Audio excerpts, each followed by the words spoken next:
How y'all doing? My name is Joseph R. Wheeler III, the artist, founder, and the president of the ONYXCON Foundation, a 501c3 nonprofit organization for the arts and arts creative lifestyle living. And today I have very special three scholarly guests joining me from some of the top institutions in the state of Georgia. These ladies, I want to first and foremost shout out Lisa Yaszek of Georgia Tech, who put me in touch with all three. She's good friends with all of them, who's also a scholar at Georgia Tech, and made this possible.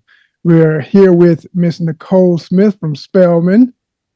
We're also, yes, we are here with Tanya Clark from Morehouse College, which I have a connection to because my dad is a Morehouse man, in addition to a lot of other men in my family. So shout out to Morehouse.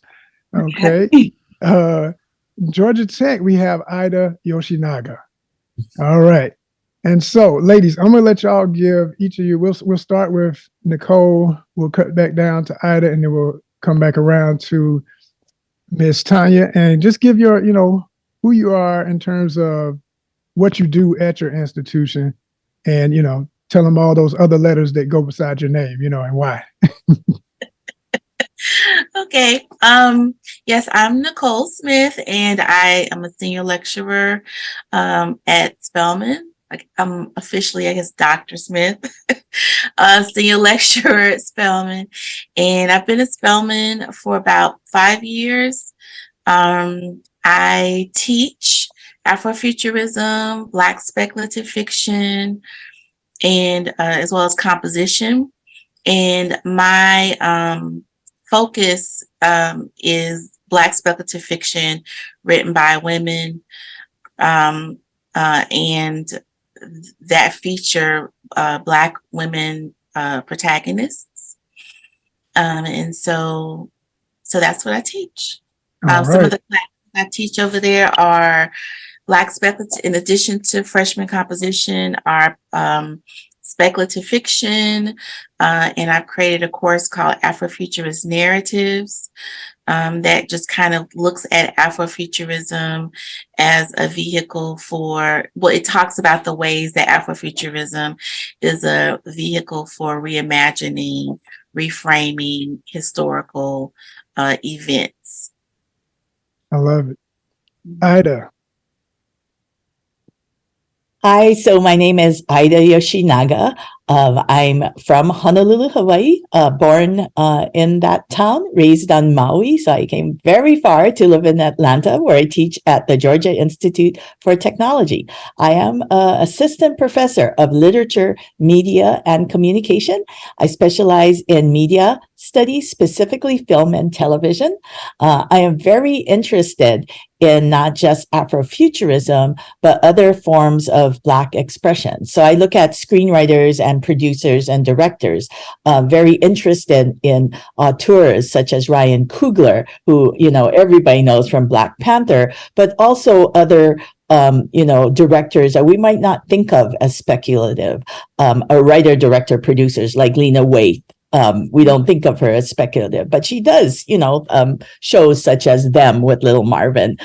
Donald Glover, Atlanta's own, right? Who comes from a tradition of, I guess we could call it, or one of my colleagues at the University of Hawaii would have called it chocolate surrealism. So Afro-realism. So what are the connections between Black speculative storytelling, Afro-surrealism, and then, the genres of horror and fantasy and so on and so forth. So I'm very interested in getting a more diverse landscape out there in terms of production and in terms of content. And that only comes from having diverse people. And so that is why I'm here. I want to learn and I want to hear from everybody, especially Joseph, and the history of ONYXCON. So awesome. Yeah. And Tanya Clark, Morehouse. Yes, Morehouse. But I come from Clark Atlanta University. All right. Speak of it. That's my mom's school. She went to AU. So yeah. I'm Dr. Tanya Clark. Like Joseph, like you said, I'm at Morehouse College. I've been there for, I think I just finished my 6th year. I need to recount the years, but I think I just finished my 6th year there. And yes, I am a child of the AUC. And I went to, I lived in Decatur. I was raised here in Decatur, and I went to Clark Atlanta for undergrad. And I mentioned them not just because, it's my alma mater, but also because I'm going to be teaching a course there as well on popular culture, which I have decided to do adaptations. So we're doing literature to film, literature to graphic novels, and that kind of thing. So I'm very excited to be doing that, teaching at my alma mater. And at Morehouse, I'm in the English department there, and I teach composition and world literature, but I also have the privilege of teaching our English majors. So I teach African American literature and American Lit. And I also have a class that I developed called Blacks in Wonderland, which is my speculative Afrofuturist sci-fi fantasy horror class, which I am very excited about, particularly as we connect with your group, Joseph, and ONYXCON, because there is a service learning component. So I'm eager to get the students connected to your convention and see what unfolds. Absolutely. Awesome. Well, as we've spoken off camera and said, I'm open to doing lectures and things of that nature. So I'd love to, at some point, at all of your institutions, come in and do a talk with the students and express some of what I've done and what I'd like to be doing in the future. So let me say this too, Tanya, with what you're saying in Morehouse, are you the first to do a course like that at Morehouse? I hesitate to say I'm the first. Okay. Since 6 years in, but I do have before she left, there was a couple of other colleagues who were interested in speculative fiction. I know that there is also a colleague in art who works with Afrofuturist visual arts. Awesome. And there was at least one other book on graphic novels and comics.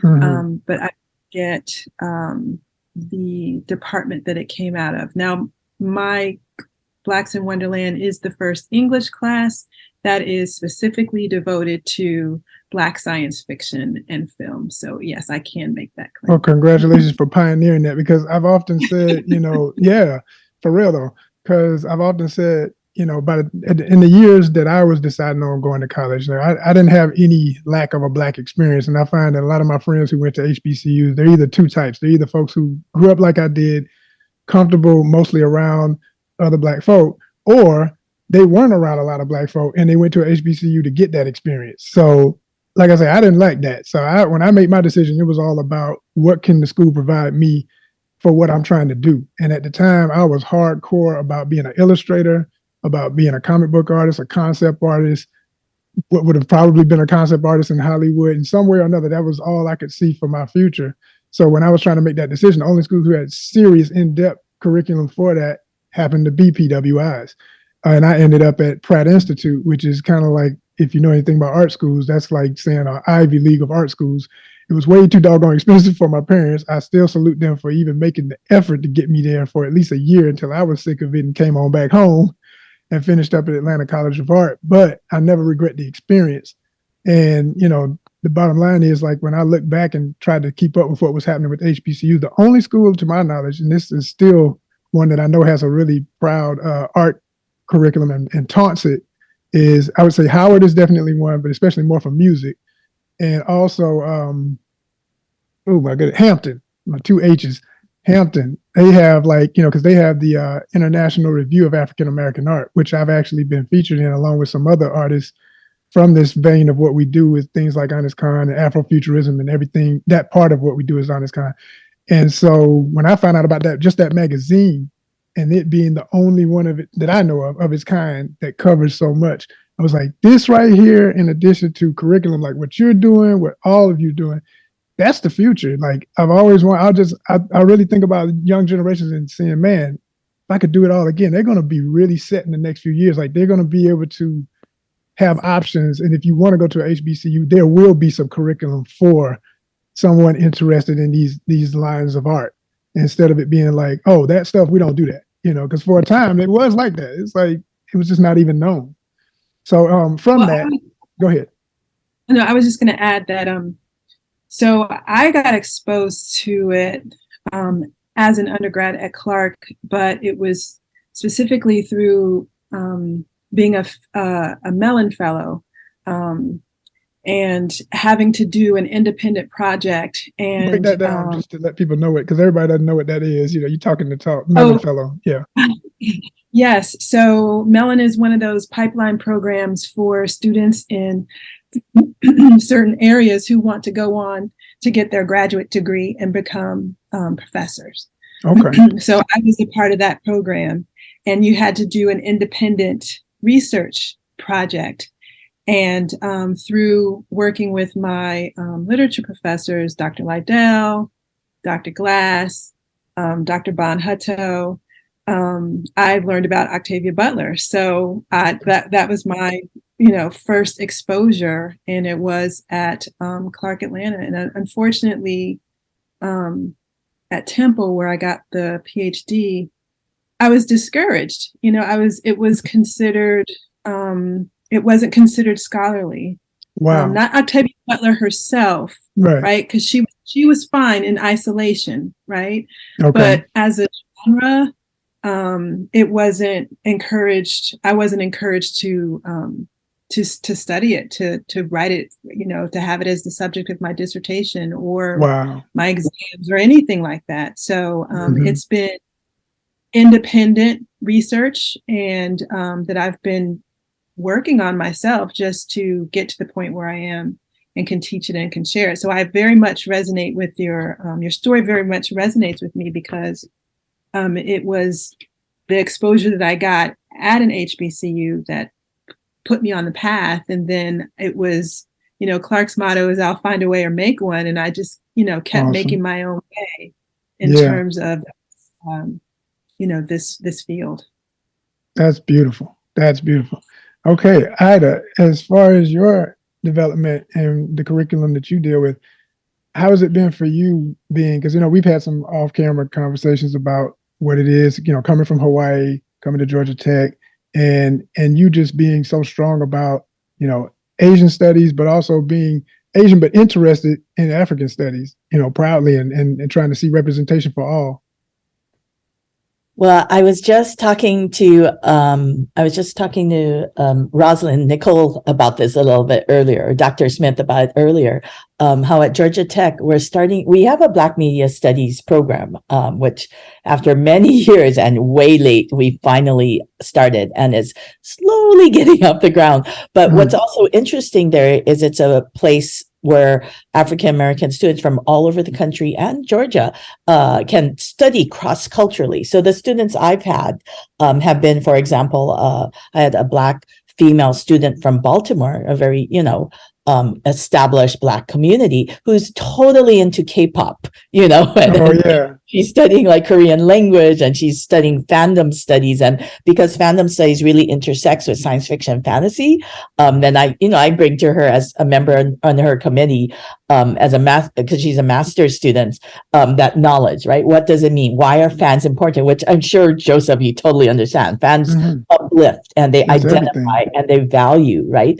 Or I had a African-American student from Stone Mountain who did Japanese anime and manga. And right now she is studying after getting her master's in, modern languages and global medias and culture at Georgia Tech. Now she is at the best language school in Japan. Now, this is where they train interpreters and future scholars. And, from Georgia, now living in Tokyo and learning the language. So I like how fluid and how complex culture is in this era. And film and TV, which I study, is only a small part of it. We have all kinds of flows because of the internet and, our cell phones and social media. And I feel very fortunate to be in my small way kind of facilitating these global flows of information. Well, I'm going to start with Nicole with this question, but I'm asking everybody, at what age in your life or just what experience, what first made you love science fiction, fantasy, just the otherworldly expressions of art? What was the first thing that really made you just like, I'm gonna love this for life? You know, it's so interesting because I've thought about that. I've had this conversation with people before, and I had to really just stop and think about it because I've always liked fantasy and science fiction, and I never separated it from myself.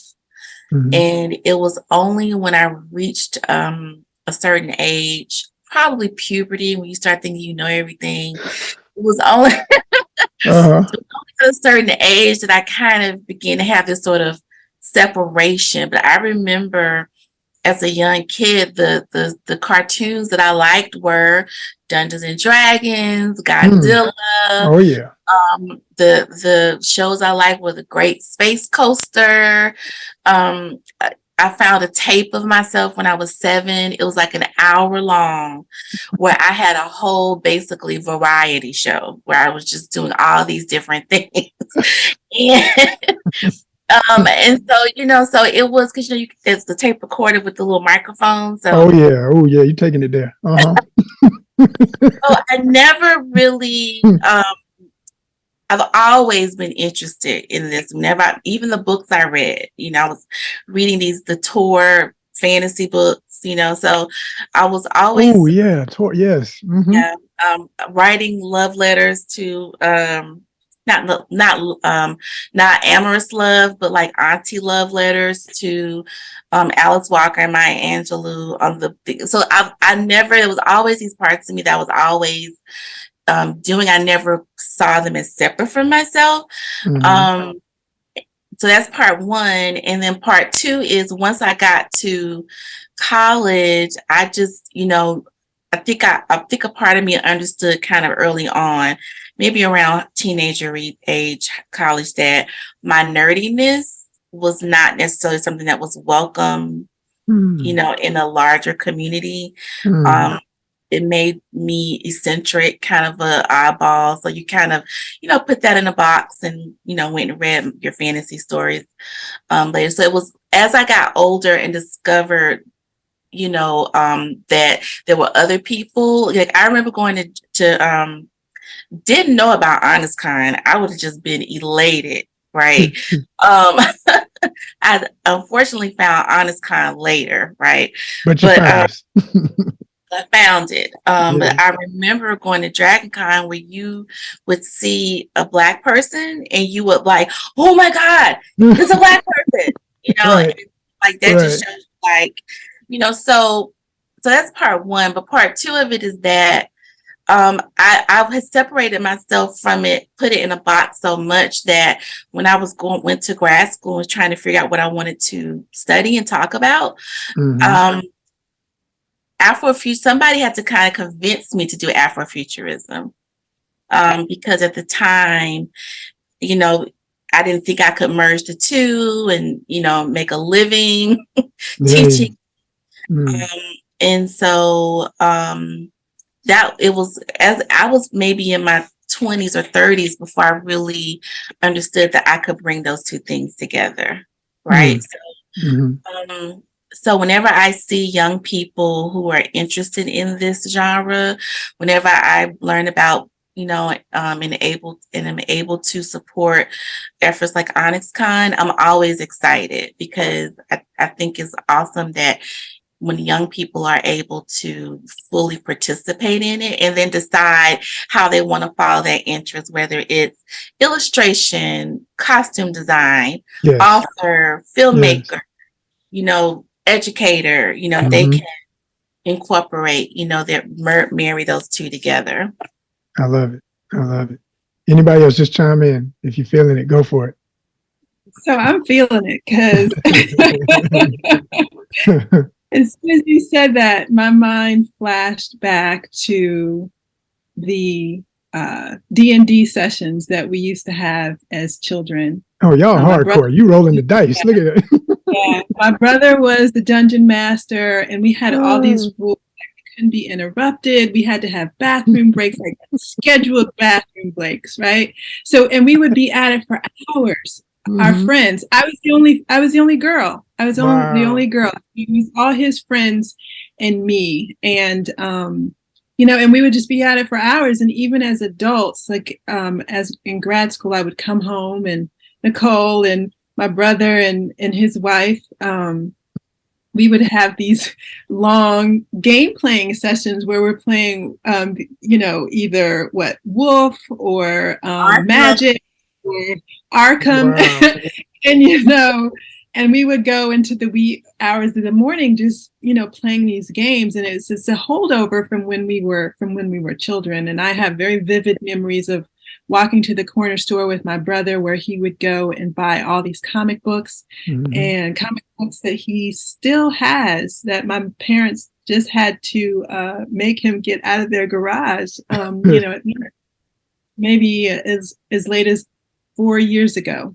I hope they were in still good shape, though. And they were Okay. they were in the plastic and everything. Awesome. Yeah. And we've always, like Nicole, we've always been drawn to horror. I grew up reading Stephen King. Okay. I reread it before the second movie. Second versions of the movie came out, right? Because the ones that came out in the 80s too. 80s. Yeah. But I reread it, and I was like, how did my parents let me read this? I mean, they didn't know what was in there. I don't think they did. So I grew up reading Stephen King, and I read the other stuff too. Like, I went through a romance phase, but it was always like that kind of gothic element to it. It was like, so it wasn't like Harlequin romance. It was more like V.C. Andrews, right? And so it's just always kind of been a part of me. And as I mentioned earlier, it kind of got disrupted a bit when I was in graduate school. Like,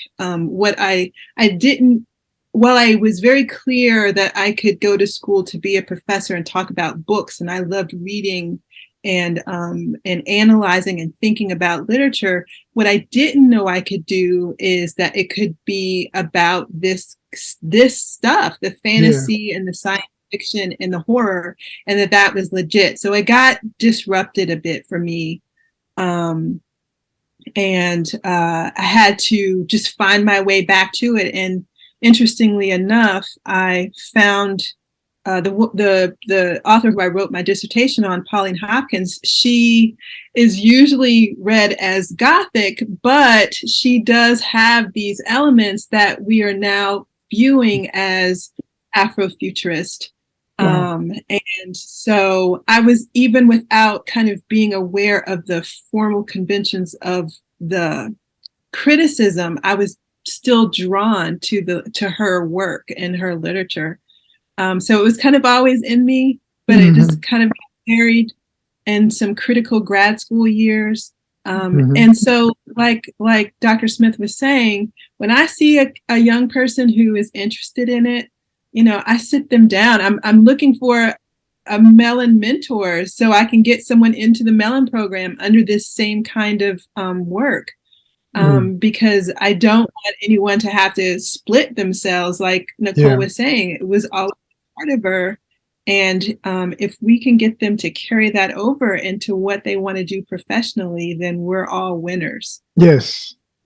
Oh, wow. I love it. Ida. It's amazing hearing your stories about walking with your brother down to the local comic book shop. As a child, done that, playing D&D with your friends. We had a much more gender even group, like it was a bunch of Asian nerds, so both male and female, all going into engineering, except for maybe me, or accounting or something, but doing the DD&D. What I find with my students is that this generation wants to do it all. They don't want to be split. They want to produce, and they want to consume and enjoy. And I really encourage them. That is the best way to do it, because if you're only analyzing, that's only half the fun, and it gets really boring. Academics are, have that boring thing where we're scholars. We're going to only evaluate this, without creativity, without production, without application, what's the point? So I always have my students do both, and some of the engineering types freak out because they're like, oh, I do a research paper. I'd rather do a research. It's like, no, use your imagination. You're going to find it more useful to you in your longer career, right, and your life, than always assess, evaluate, and stuff. So it's great to hear your journey because I can relate to so much of it. And our students today are incredible writers. Like they grew up, they call them digital natives. They grew up in media. Like they grew up with basically their eyes glued right to devices. And so they're always getting stories, and the stories are much more diverse. And even if they're not diverse, they figure out ways to diversify it. And it's just intuitive and wonderful. Like Natasha Womack on her book on Afrofuturism talks about loving Star Wars, but always putting her version of it, right? Which ends up being her own series. And I find my students do that. It's like, what if it were like this horror story I see on TV, but with an Indian American or a South Asian, right, protagonist? And to me, that's the exciting stuff. Let's globalize, let's regionalize, let's culturalize, right? And I feel like we're in that moment right now, where science fiction can be really rich. Yeah. Wow. If I could enroll in school again and take all 3 of y'all's classes, I'd be there tomorrow. This is these are the kind of teachers I needed when I was in school. Not to say I didn't have a few good ones, but it was just, it was in some ways could be a little bit more like what you were saying, like the ego of being scholars, and folk get stuck in the boring side, and they just it's just so cool to hear that this is what folk can have now. You can have folks who live the pain, so y'all can pioneer a whole new frontier for minds to explore and stay in tune with, like you say, the diversity that is now, because that's what's gonna make everything better. I'm always talking about this. This is beautiful. Well, I wanted to just kind of add too, just to kind of kind of co-sign with what my colleagues have said, that the importance of a good mentor. Or just all you really need is one professor, or I'll broaden it and say one person that's in your desired field to not even see your vision, but trust your imagination. And so my mentor at Georgia State, and dissertation director, Dr. West, was very, very much supportive of my imagination. I mean, she was, the rigor was there. She made sure that I was, being a rigorous and responsible scholar, and beyond, and within those confines, right? Just having supporting my imagination, right? And so I think that, and I think that also supports kind of the trend in academia now, where I remember several years ago this conversation about y'all help me, the sage on the stage versus the something in the something, which basically means that there's no longer this conversation. I'm going to remember it. It's all good. And we watch in a cup and be like, it was that. It was that. But just this idea that learning is collaborative, so it's not the professor lecturing and giving a lecture and the students, responding to the lecture, but more so a conversational, collaborative, sort of environment. Definitely with the professor being kind of like the voice of authority in the room, but the moderator, but not the holder of all knowledge, Right.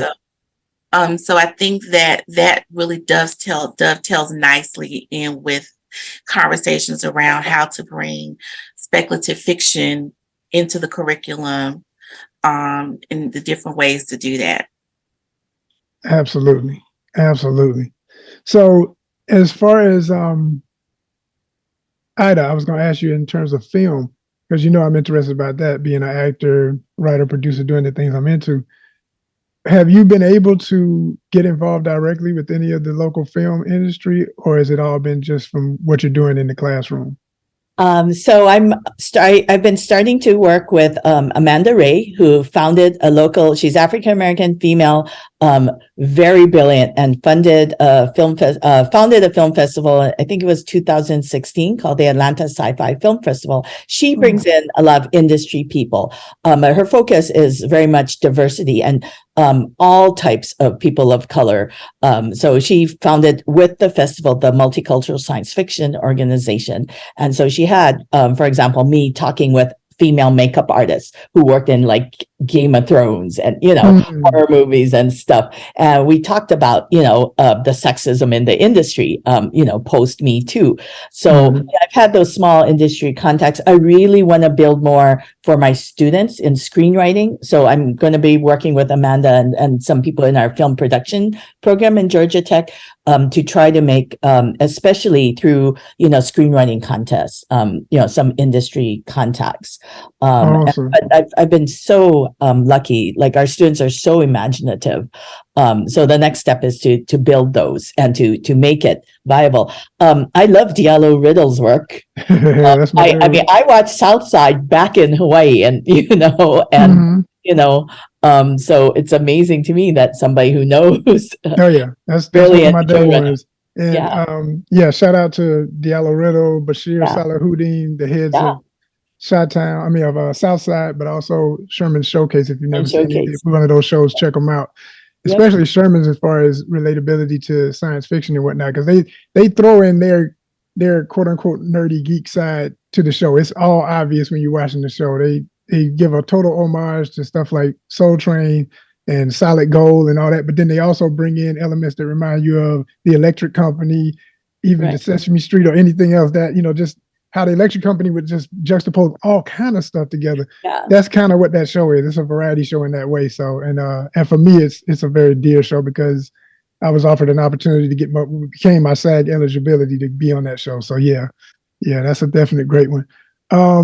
As far as knowing what is happening, I mentioned film a lot because once I got into biz, I realized film brings all the arts together. A lot of people don't think of it this literal, but it does, because my personal definition for the arts is any and every creative expression that appeals to your senses. And I mean, all of the senses we naturally know, your sight, sound, taste, all that, but also your sixth sense, your inner soul, your third eye. So when you add them all up, you think about the makeup department, you think about culinary department to have the food for everybody, you think about the film element itself, concept artists that have to draw or do storyboards. And it's like literally every art you can think of is a part of the process, even down to folks who create scent. I've been on sets where the way the place smells gets you in the mind state to make it real.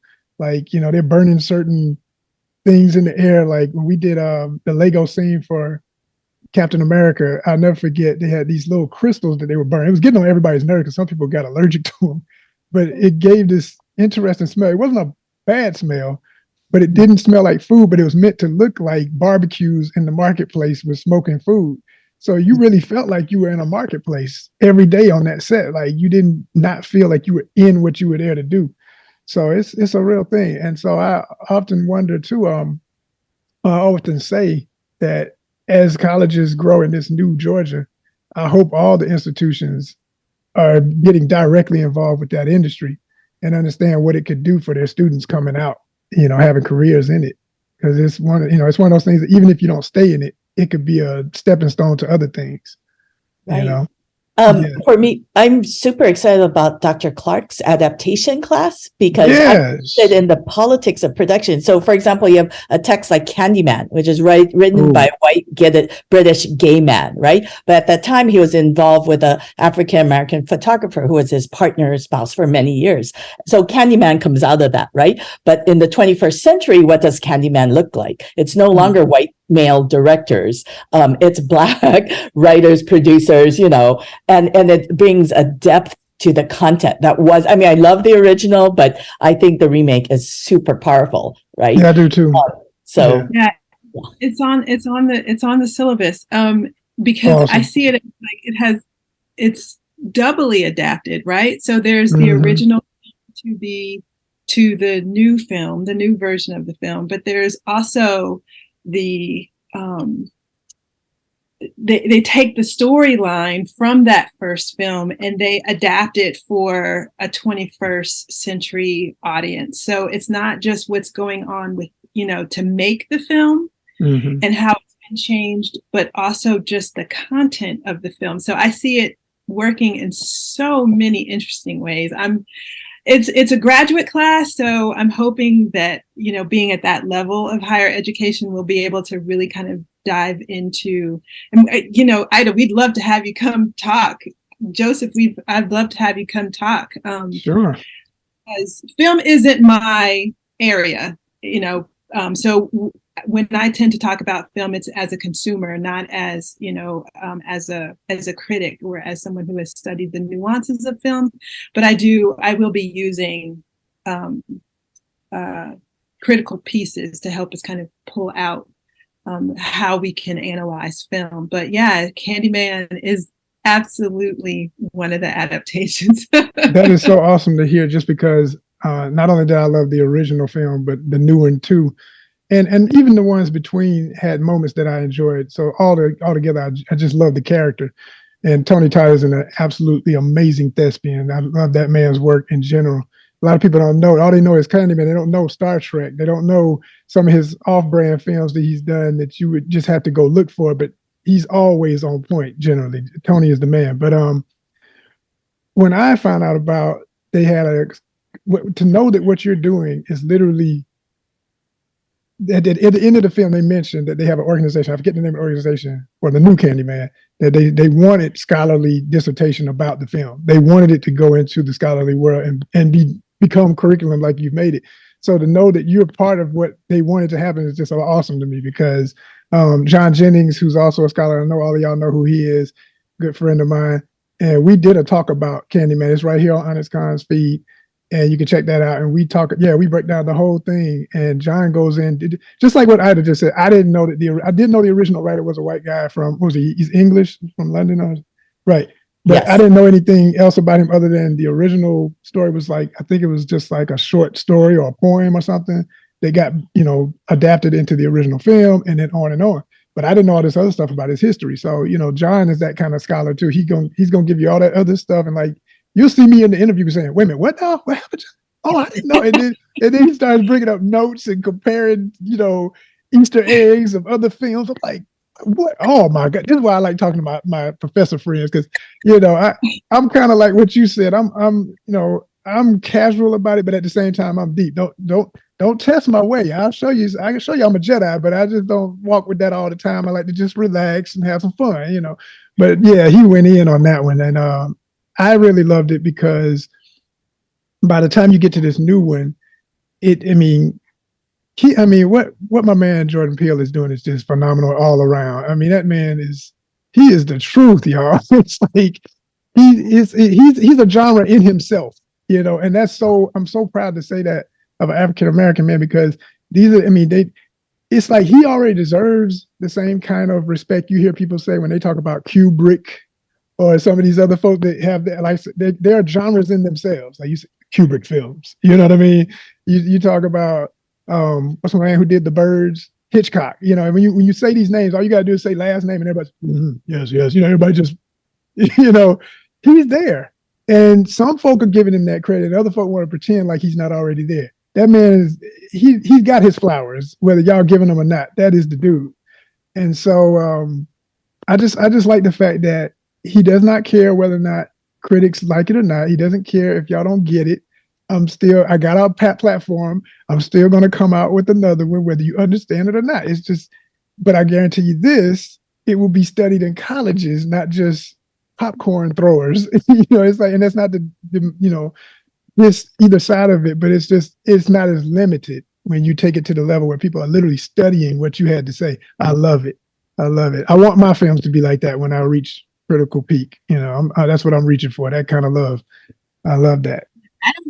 I'm not a horror person at all. I can barely watch the black and white Twilight Zones. but I will watch you know, 8 out of 10 of his films. Oh, boom. Like if I see that his name is on it, I'll just close one eye, put my hand on the other, and I'll go watch it because he's just his cinematography, Yeah.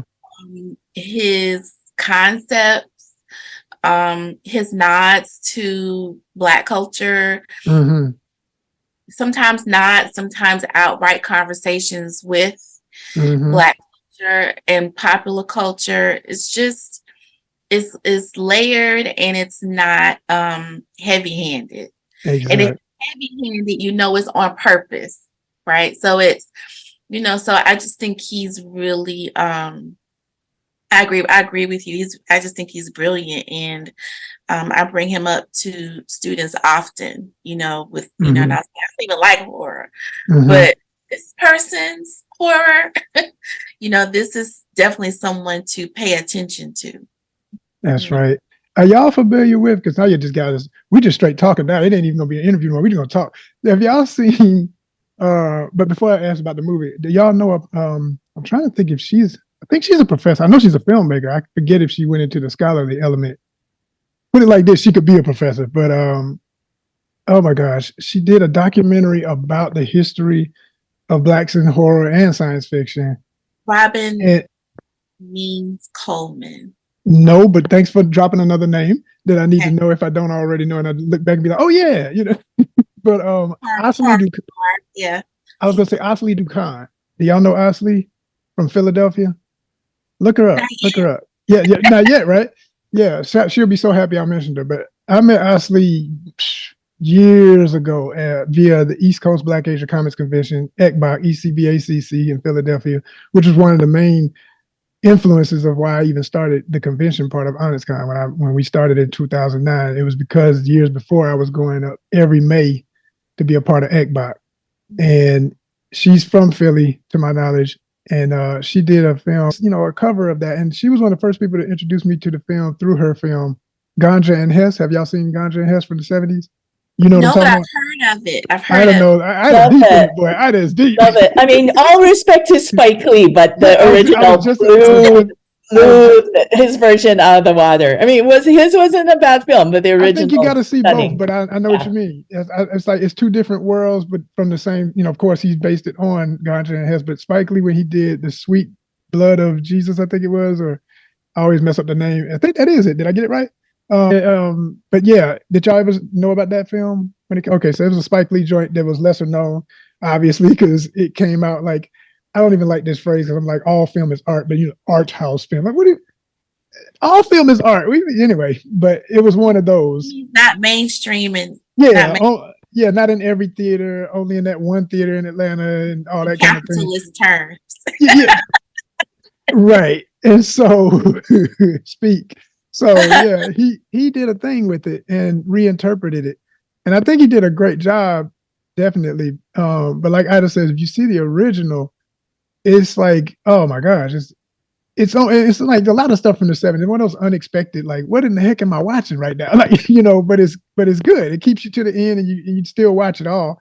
And in his, you know, in the Spike version, he flipped a few things, but he pretty much stuck to the same narrative. But it basically is a take on vampirism, but symbolic in the sense, which all vampirism is a symbolism, but in this case, a direct symbolism of Black bourgeoisie, say, you know, residing in the Hamptons level wealth and going back into the Black ghettos of the inner city to prey on, you know, when this guy creates I'm trying to make sure I'm not doing too many spoilers, but I am kind of giving no, not really, just general, but he's basically infected because he's a collector of African art.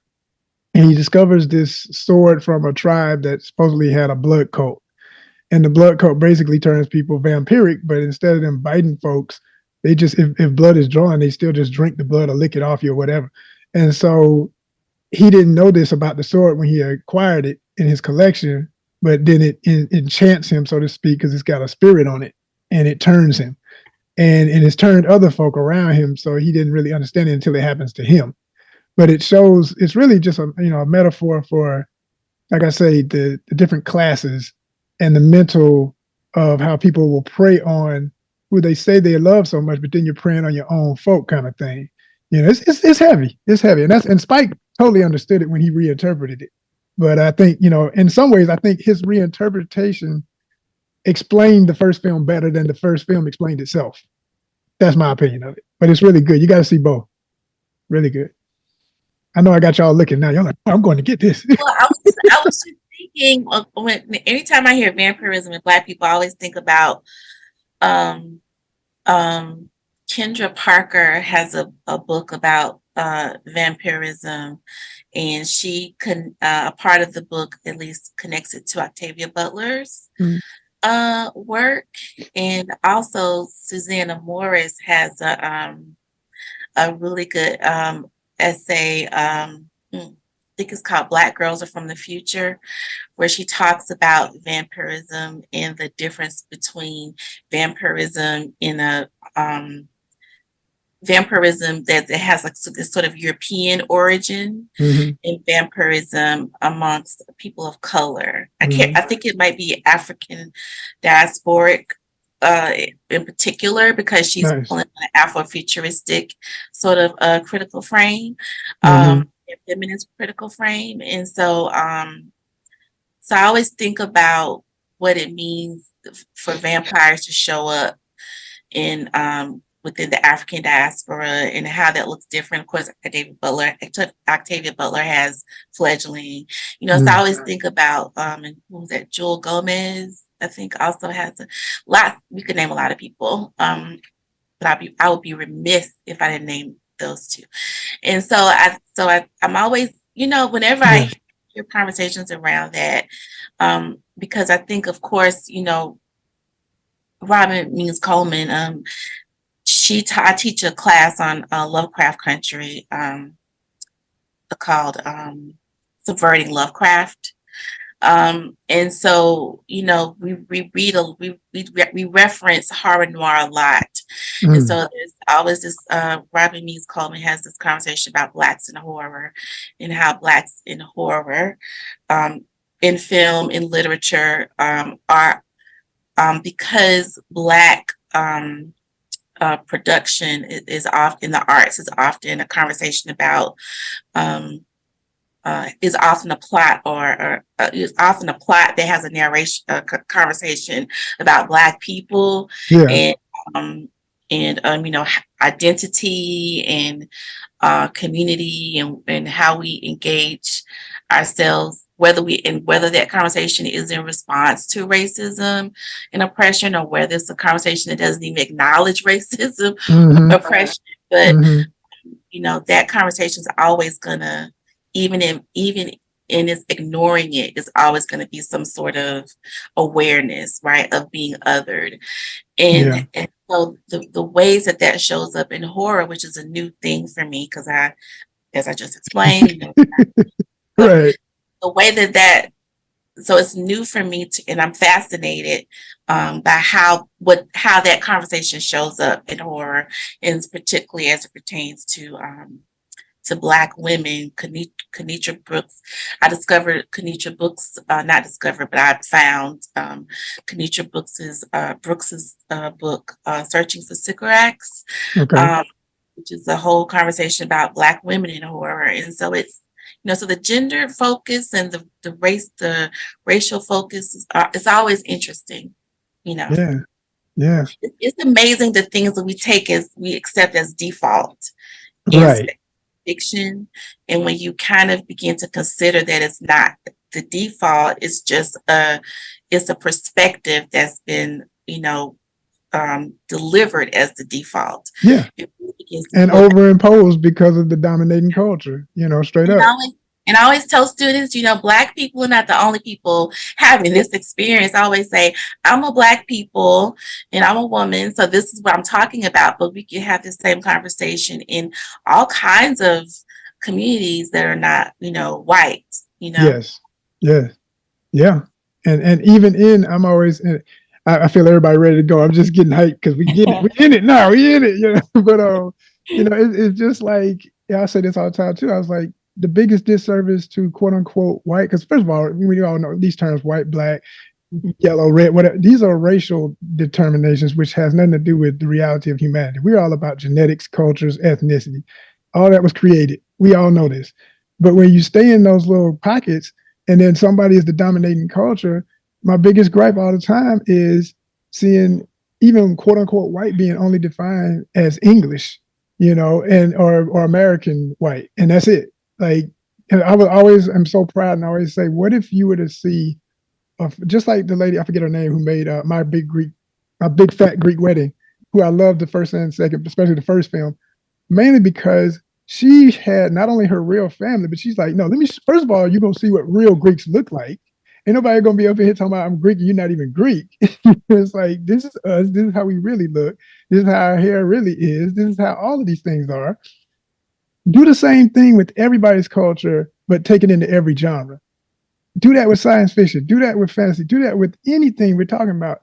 And you're talking about some rich plates of food that everybody gonna want to eat. If you really about film, that's what ONYXCON has always been aiming for. It's like when I say diversity, I mean real diversity. Because I'm into the world. I'm into travel. I want to see people for themselves. I want to see us for ourselves. I want to see us talk for ourselves, not somebody else ushering us in and pulling off what they don't want. Like, I don't know if y'all have had a chance to see, I did a review of the latest Avatar. If y'all have seen it, have y'all seen Avatar, Way of the Water? You saw it? Okay, so three of us, it's all good. I know you'll get there. She's like, oh, just not even going? Or she's like, I'm against it.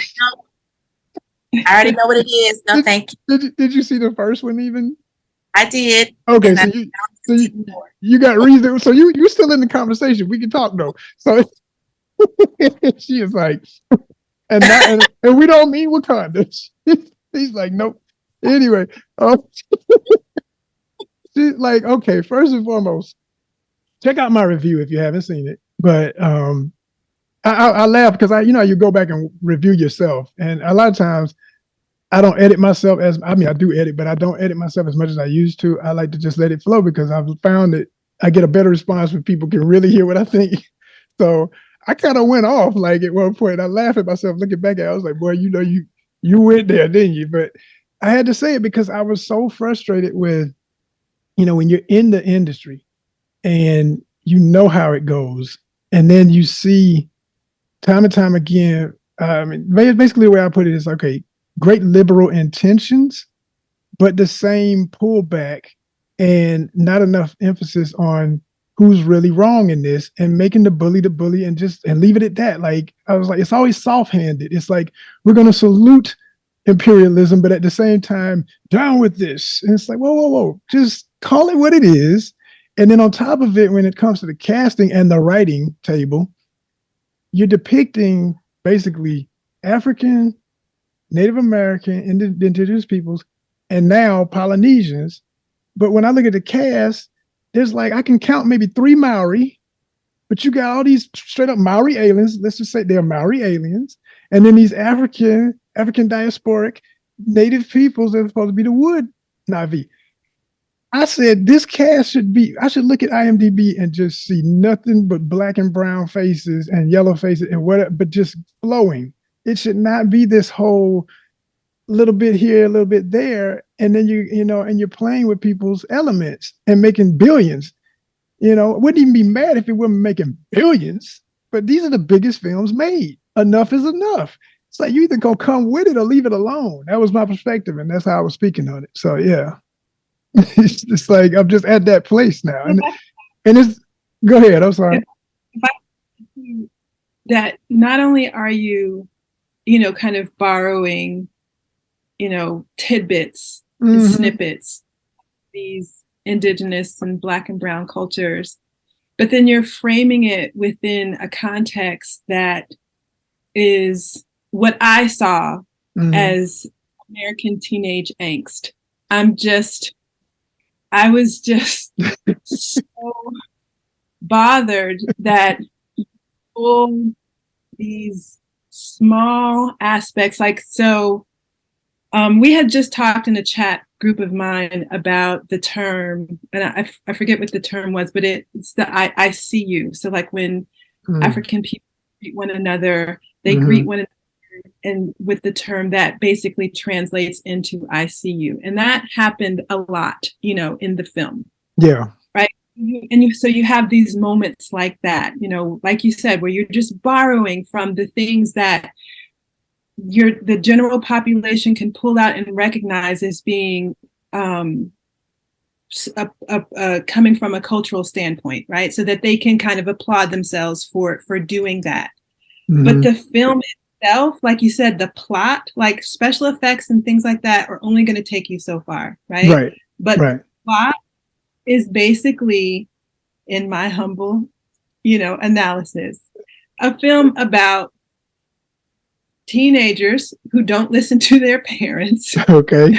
Mm-hmm. And teenage anxiety that is Mm-hmm. not culturally connected, Mm-hmm. right? That is not necessarily something that Black and brown teenagers would be anxious about. Mm. So you're pulling from one part, you're borrowing from these other parts, but then if you really wanted to give a complete full picture or a complete nod to the diversity Mm-hmm. of our culture, then make what happens in our worlds also a part of the plot. Right. It's not just, you know, the colonialism story, Mm-hmm. but also the other aspects of what a young Black or African or Indigenous person would experience in their day-to-day lives. That's, you know, and it was just 3 hours. And 3 hours on top of it. So it's like torturing me with your teenage angst and like you say, not culturally directly tied to anything. Just literally like, I picked up a toy. I like the way it looked. It's cool. I'm going to play with this and I'm going to put, like, if people do the etymology, avatar is a Sanskrit Indian word. The word is from India.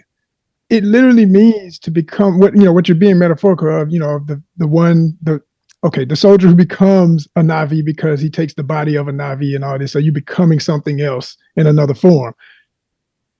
You can only be something else, literally be it, if you understand it. You throw out all understanding. All you're taking is, you look cool. I like this about you. The hell with the rest of it. I just want your body and I'm going to do what I want with it. And it's like, and to make it worse, you make the villain like he's the worst version of that. Yeah, he is. But you're no better in the sense that what you're doing with it doesn't take it any further because you're still playing with stuff. And then, like I said, when it comes down to checks and balances, the communities you're taking this from, I said this it's nothing hidden. I said it in my review. I said, at this time in history, it's a paradigm shift. We're no longer, we went through too much as an existence of being human to play this game anymore of not saying what we really mean. What do we get if we don't? We don't give a damn no more. We're going to say what the hell we think every time. We still participating. I still spent my money. I still want to see it. Like I say, I'm in the business, but I want the end result. I'm saying it like, I said, I used to be more afraid because I have friends in Hollywood who's like, would never do the kind of review or stuff I'm doing. Man, you'll never get it to work. I don't want to work with nobody who doesn't respect where I'm coming from. You either going to be on this side of my brain or act like you don't know me. It'll be like, yeah, you the crazy dude on YouTube, steady gaining followers, and we're going to get that monetization eventually, and ONYXCON going to be kicking. Yes, I don't care anymore. I want the result, and I'm not going to bend on it. And everybody's all afraid about it. They're going to come get you. I ain't the one. And neither are my people. And I'm like, hey, Obi-Wan, you don't want my ghost hunting you. Just leave me alone. Let me live to be 120. I promise you, it's better for the world. I promise you. So I feel you. It's just enough of all this scariness. Let's go hard or go nothing. It's over. Y'all making too much. And people, Maori people still in the dumps. Black folk everywhere in the diaspora still in the dumps. Everybody you're borrowing from still in the dumps. Damn it, can we at least get a roll? Can we do some voiceover and some mocap? You bastards. That's where I'm at with it. But it's still love because it's on another level. I interviewed, and this is the good side of it. This is why I know there's people who feel me. I can't speak for him. I'm just saying I don't think I would have ever got that interview if he wasn't the person he is. But I interviewed Neville Page, who was the head of the creature design department. He ain't into writing and all that. He just, he's just the mastermind of how beautiful everything looked with these really cool aliens and everything. And it wasn't just him; it was a team of artists. But he was over that team, and yes, he was one of the artists too. But I did that interview back in 2020. He honored me with that interview, and I'll never forget it because we look at that one too. You want to see a really great interview, but there's a lot of folks involved, and like I said, I can't speak for anybody else. I'm just speaking for me, but I do know that a lot of people want more.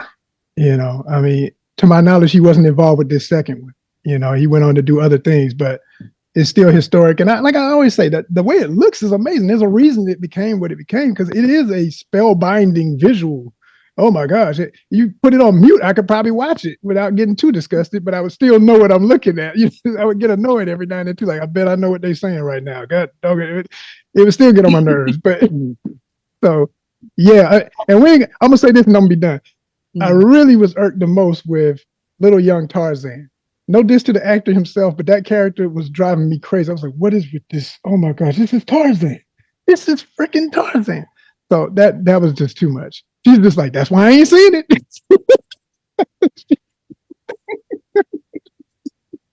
I think parts of old school Hollywood, so Cameron is very 20th century, right? They have come around to the new diversity. It's sort of like being tone deaf. I think, the little white boy in the dreads. Yes. And then Kate Winslet, who's that pregnant, Maori type with that terrible brown voice accent. It's gosh. Oh my God. But I really think Dr. Clark hit it on the head when she said that, why don't you actually look at intergenerational relationships between Maori people and their children and grandchildren, or African people and their children? And because James Cameron's going around talking about how this is all about family. Well, why don't we look at some Native families, right? In their cultures. Are the teenagers going to rebel like a bunch of kids from the 50s in their hot rods? But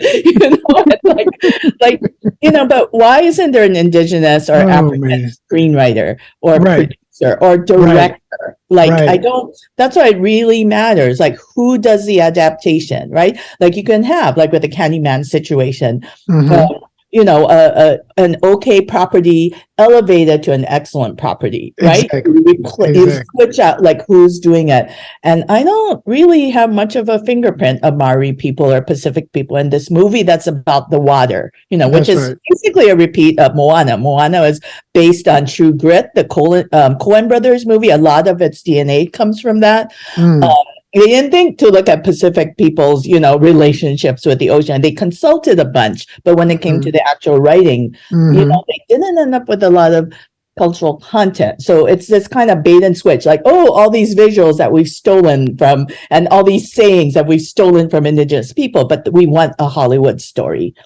Right. And that's what's like so disappointing. And even when a person of color gets in there. So like talking about vampires, the Underworld series, right? From the 1990s and 2000s was partly created by Kevin Grevioux, who's written Black comic book. And his idea was interracial warfare, like love between a Black person and a white person, right? And parallel that with the vampires and the werewolves. But somehow that got taken away, and then it just ended up being another vampire story. I've had fights with my colleagues where I'm like, Black vampire stories are almost always science fiction. Yes, they have horror elements, but there's always a sociological meaning and subtext, and that makes it science fiction. People have to think about history. They have to think about race. They have to think about predation, right? Which is like that's Black horror, having to put up with centuries of predation, right? That's right. Like, it's never just an empty vampire. Oh, the vampire is so sexy, and it has heft, it has substance, right. And you would not believe how many people don't buy that. It's like, no, vampires horror, and that's because we only want the genre from one point of view. There it is. Feel good. How about y'all?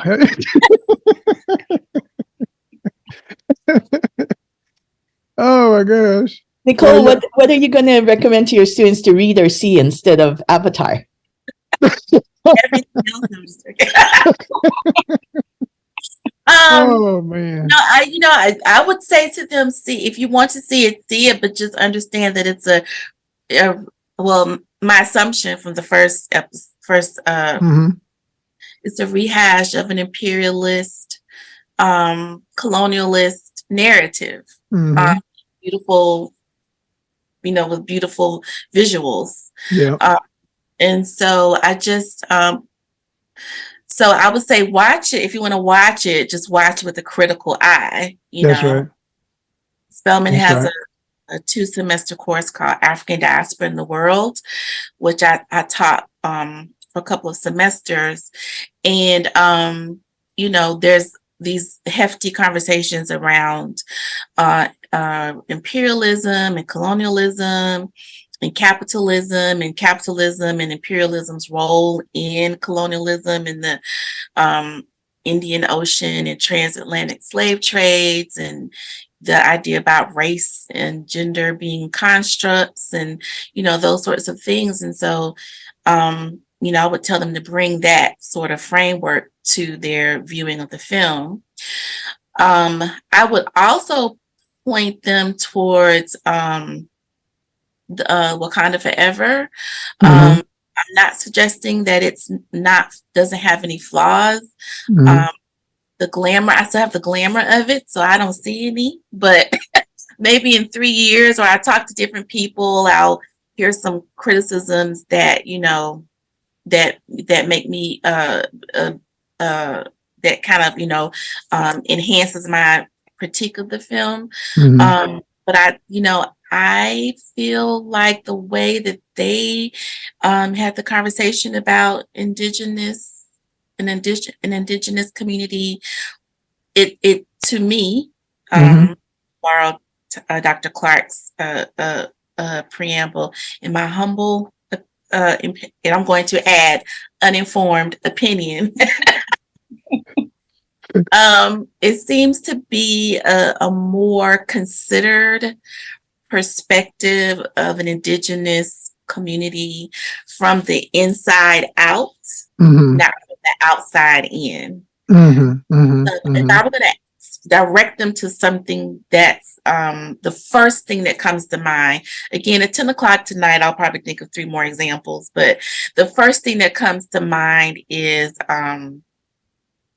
Wakanda Forever. Yeah. From a vampire standpoint, I am in no way equating what I'm about to say to indigenous culture. Okay, so let Mhm. me just make that clear. Okay. But in terms of an origin story, a perspective that is culturally specific, and kind of tacking on to our conversation about vampires, one of the things that always stands out to me is Blackula.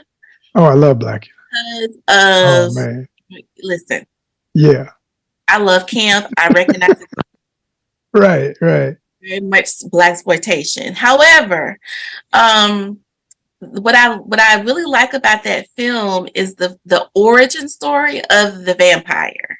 Yes. I think it really offers a good conversation about how cultural context Uh-huh. informs how transformation, right? So creature, monster, whatever word you want to put in there, but Mhm. from a science fictional perspective, origin informs, right, how the creature manifests, what the creature's concerns are, Mhm.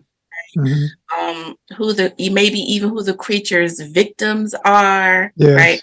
And so I Mhm. think it's very, very, very, very, I'm gonna say one more, very Very. connected to a conversation about understand the how the origin of a group, of a story, of a narrative has a lot more weight and meaning when it's told from the inside out. And the only people that can do that are members of that community. Community. Come on. And Yes. not in a peripheral way, like, oh, let's go have coffee and Right. talk. But like, let's have coffee. Can you come to the writer's room? That's Is right. there a community that does film production or costume design that you can refer us to? Is there Mhm. a collective that does this that you can refer us to? That we, like really, because it's a capitalist endeavor. It's an artistic endeavor. It's Mhm. also a capitalist endeavor. That's right. So also bring folks from the community to the table in a way that puts money in their pocket. Come on. So I think that, I just think that it could be a wide-ranging economic, artistic sort of conversation when Yes, you consider the conversation from the inside out. absolutely. Now, Nicole, if I ever need, so I'm gonna create a whole new position for you. If I ever need somebody to be my disclaimer, she'll be my official disclaimer person who will come up before I ever speak and give that famous Mr. Wheeler is speaking on behalf of his own opinions, not necessarily the opinions of honest comment. And then you can double up on the words. I did again say not necessarily. I said not necessarily. I'm gonna need you and I'm gonna have a paid position for you in the entourage. I'm telling you, because you're real good at making sure. I'm doing the CYA, but I'm still gonna say what I got to say. Okay. That's my former PR background. Oh, there it is. Okay, there it is. I knew it was something there. It was too natural. I love it. So when as I'm listening, all I could think was, I said, "Oh man, do I want to go back to Wakanda forever?" She pretty much covered it. I mean, we can, but I was gonna say with Blackula, first and foremost, and I haven't revealed this too often, but the older I get, you start feeling like, look, man, if that dream doesn't happen, at least I mentioned it so that somebody can make it happen, because I'd like to see it happen. We're in an age of all these remakes, right? I've been saying for years, and I'm sure I'm not the first person to think of this in the whole Hollywood spectrum. I know there's somebody saying, oh, we want to do Blackula again. But if they did it, I started writing a treatment, right? And I never finished it, I admit, but I got the general idea in my mind. So it's not like it's not enough to give a good tagline, log line, and go from there. But basically, the first most important thing, because the 70s was the 70s, and like you say, camp was camp. And camp had a placement then for the way film had developed up to that point that made it work for the genre, for everything, and even for the audience, because at that time in history, the Black audience for horror was not as sophisticated. The general audience for horror was not as sophisticated. It was just like, make it silly, give me some ketchup blood, let me laugh through half of it so I don't feel really scared, but every now and then I'll jump, So if you take it to now standards and Candyman level standards, okay, that's what I want to see. And I called it, out of respect for what I thought was one of the coolest made up names ever, Mama Waldy. If Mama Waldy was the name of the film, see, that's how you can sell it. You can't sell Blackula no more. They'll be like, what? Are you kidding me? We're going to get sued by the NAACP. They'll forget the movie was made and still be on us. They know they'd be worried about, you talk about PR. But if you called it Mama Waldy, oh my gosh, and went there with the right actor, oh my gosh. I mean, the right actor? No, it doesn't have to be. I'm just saying. And I have played a vampire. It's one of my favorite roles I ever did. I did it was a friend of mine, Freddie Lee Jones III. Shout out Freddie. He's an independent horror lover who does a lot of independent shorts and things. I've worked with Freddie twice actually, but he did one. It was called Blade: The Last Night, and so a cosplayer for Blade. But anyway, he did he's a master of. I mean, people really at a distance think he's Wesley. He doesn't look exactly like him, but he's got the same complexion, and with the haircut, he's got the full suit. He's one of those cosplayers that's got the Hollywood level suit. He went and spent some money to get all of his components and really look like the first movie Blade. So we did a sit down conversation between his character and mine, which me and Freddie, I'm proud to say, Freddie gave me, this does not happen often, but as a director and writer, he knew that I was so passionate about the character and knew so much about certain parts of African history that I could embellish it even further. So he had the name of his character is Babatunde Mosi, my character. And so we turned Mosi into this age-old, when I say like hundreds of years old African vampire, who in essence is a daywalker. Okay. Yeah, feel that. So, we went there, and it's not even an action piece. It's more of a sit-down conversational piece, which was what Freddie intended it to be, where you really get a sense of how these men are, have history, and they fought, but they have an admiration for each other at the same time. So check it out if you haven't seen it. But this is why I'm very proud of it. A lot of times as an actor, you look back and you say, I could have done this, and I still can overjudge myself, but I'm proud of that work. I think it was, I get a kick out of watching my dang self on that one. I ain't one of these actors. I don't watch my work. No, I do. I go back and observe and see what's right and what ain't. But I just want to see Mama Walde done justice, because it could be, oh my gosh, that could be something else now. Like I say, maybe Peel is gonna watch this and we could do some things. You know what I mean? I mean, even if I get to just be the modern day version of that brother from the war where he looked in the mirror and said, "Man, this ain't cool. I can't see myself. A man has got to be able to see himself." You know, if I could be that dude, that was the scene. Oh my gosh, that was the line. That was the scene. I was like, what? A man has got to be able to see himself. Oh my gosh. Yes, we need that. We need that to come back. Well, ladies, I'm not going to hold it too long. I think I saw one of Tanya's offspring in the background, so I know it's time for you to go. Yes. It was coming. This has been, but this has been excellent, ladies. I've had fun. I've learned. Y'all dropped so many names. I got a lot of folk to go look up. I got homework because I didn't know half the folk y'all were saying half the time. Every day. Okay, Octavia Butler. Yeah, okay. No, I don't know who that is. Who is that? But you know, so we got a lot of homework here, and I appreciate y'all so much. We can definitely do this again when your schedules have time for it. Thank you. And like I say again, we are all pioneers, but y'all are truly pioneers of what y'all are doing in the scholarly world. And I'm just so proud and happy to know that these kids have an opportunity to work with teachers like y'all who understand the proper relationship of teacher and student, and everybody's learning from everybody. That salute.